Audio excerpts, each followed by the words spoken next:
So, picking up where I left off, I was like, hey, Happy New Year, have a good one, blah, blah, blah. And he wrote me, like, hey, how are you? And I was like, oh, I'm all right, good, I hadn't talked to him for a month at that point, or decent conversation. Anyways, we fought a lot. And he goes,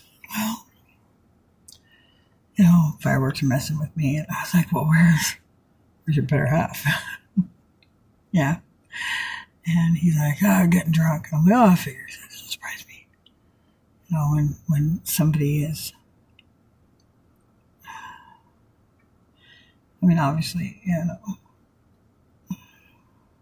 I the only one that thinks that? Like, if you love somebody and you know that they have these episodes when they're triggered with PTSD, and when they get the triggers going, like, wouldn't you want to be with that person and make sure that they're calm, that they don't, I don't know, maybe that's just me. And I said, well, not, he's like, what are you doing? I'm not doing anything. It's like, well, do you think you can distract me? And I said, oh, I know I can. So we met up again. Yeah. Give me a huge hug and was like, I'm so sorry for everything. And I'm so sorry. This year will be different. Everything's going to be different this year. And it was. We took a lot of trips. We went to a lot of places. We did a lot of things.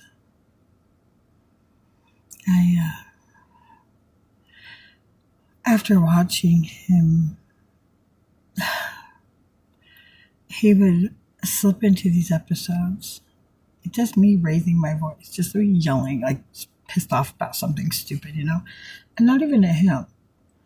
But if I was to raise my voice, he would literally,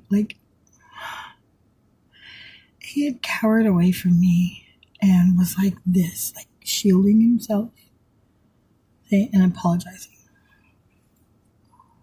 And I was like, no, what are you doing, I didn't know what he was doing.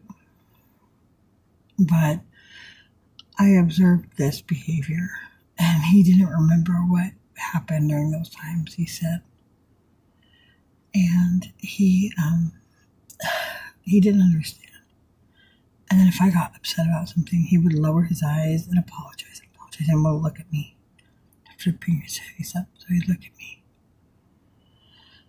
And after understanding